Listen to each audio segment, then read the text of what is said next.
우리는 음식을 먹지 않고도 얼마 동안은 살 수 있고, 물을 마시지 않고도 며칠은 살 수 있지만, 산소 없이는 3분도 살 수 없어. 그럼에도 불구하고 많은 사람들이 난방 시스템이나 에어컨이 설치된 사무실 또는 공장에서 일을 하고 있지. 나쁜 공기가 계속 돌고 도는 환경 속에서 살고 있는데 어떻게 건강할 수 있겠나? 사무실과 방 안의 창문을 열고 수시로 환기를 시켜 신선한 산소를 폐로 들이마실 필요가 있는 거야. 문득 심호흡의 중요성을 가르쳐준 크로프트 부인과의 만남이 생각났다.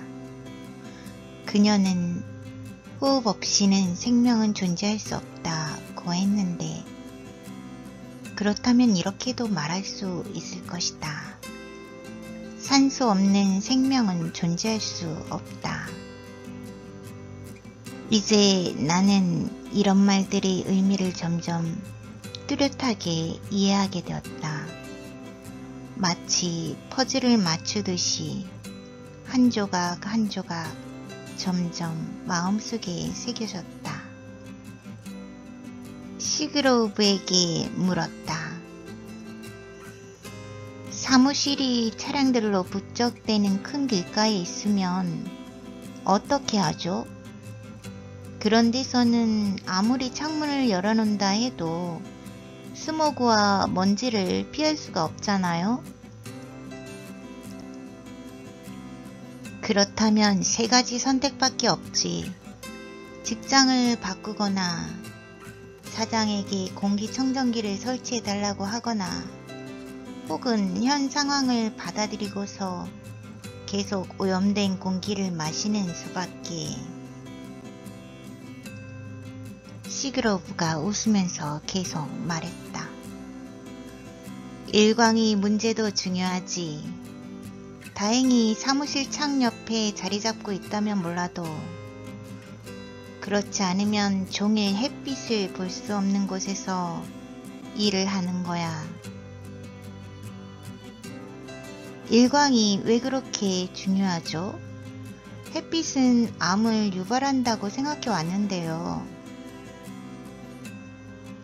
우선 세상 모든 것은 지나치게 취하면 암이나 다른 악성 질환을 유발할 수 있어.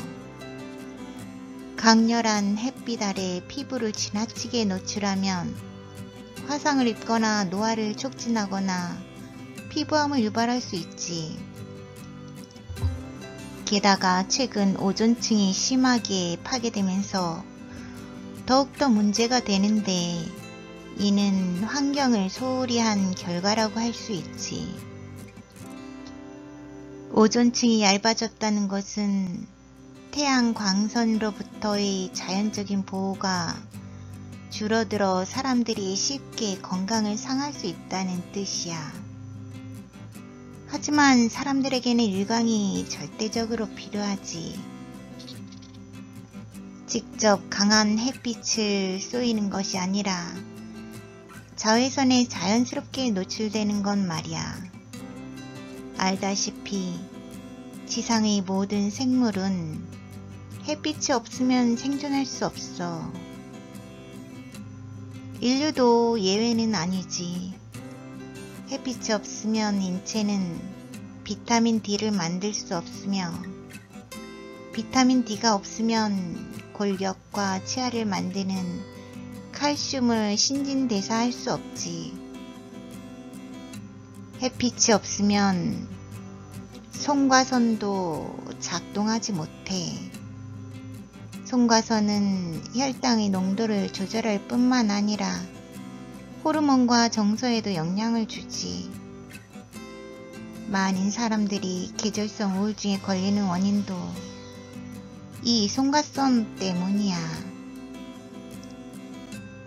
계절성 우울증에 대해 들은 적 있어요.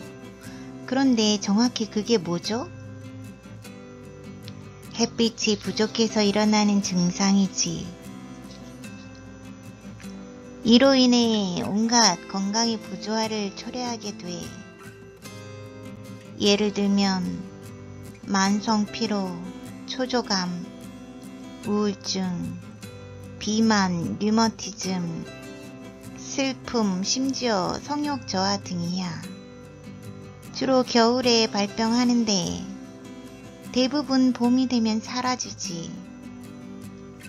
요즘은 일광과 파장이 일치하는 특수 형광 등이 많이 개발되었기 때문에 실내의 햇빛과 똑같은 광선을 만들 수도 있어. 물론 자연광이 더 좋지만 다른 환경 요인들은 어떻습니까? 아까 전자파의 영향에 대해 말씀하셨죠? 그렇지. 전자파는 컴퓨터, 복사기, 레이저 프린터, 영사기, 인공조명, 기타 전기 설비에서 나오는데 건강에 해로운 수치까지 방출되기도 하지. 전자파가 편두통뿐만 아니라 피부암, 백혈병, 불임증, 심지어 다른 암과도 관련이 있다는 증거가 늘어나고 있어. 그게 사실이라면 보통 일이 아니었다. 그럼 어떻게 해야 하죠? 당장 직업을 바꿀 수도 없는 노릇 아닙니까? 물론이지. 일터를 자연 속으로 옮기지 못한다면 자연을 일터로 옮기는 수밖에. 창문을 열어서 더 많은 일광을 받아들이고 사무실에다 다양한 식물을 갖다 놓아봐. 식물이 어떻게 도움이 되죠? 집에서 기르는 식물이야말로 가장 훌륭한 환경 청소기라 할 수 있어. 미 항공우주국의 실험에 의하면 집에서 기르는 식물의 잎과 뿌리가 공기 속의 유독가스와 환경오염 물질을 흡수한다는 거야. 또 대량의 방사능도 흡수하거나 제거할 수 있다고. 믿을 수 없군요. 단지 사무실에 식물을 갖다 놓기만 해도 건강한 환경을 창조할 수 있다는 건가요? 더 신선한 공기와 충분한 일광을 얻을 수 있다는 말입니까? 그렇지. 하지만 작업 환경 외에도 전 세계의 환경에 관심을 가질 필요가 있어. 우리 세대가 오염된 물, 오염된 땅, 오염된 공기를 후손들에게 물려준다면 무슨 희망이 있겠나. 미래는 현재에 달려있다는 걸 깨달아야 돼. 지금부터라도 자연계의 균형을 회복할 수 있도록 행동하고 원래의 자연 그대로 건강한 환경을 재창조할 수 있도록 노력해야 한다고. 주변의 환경이 건강에 그토록 중요한 것인 줄은 생각지도 못했다. 누구나 주변의 환경, 직장에서나 집에서나 개선하려고 노력한다면 건강을 창조할 수 있을 뿐만 아니라 미래의 후손들에게도 보다 건강한 삶을 물려줄 수 있지 않을까 하는 생각이 들었다.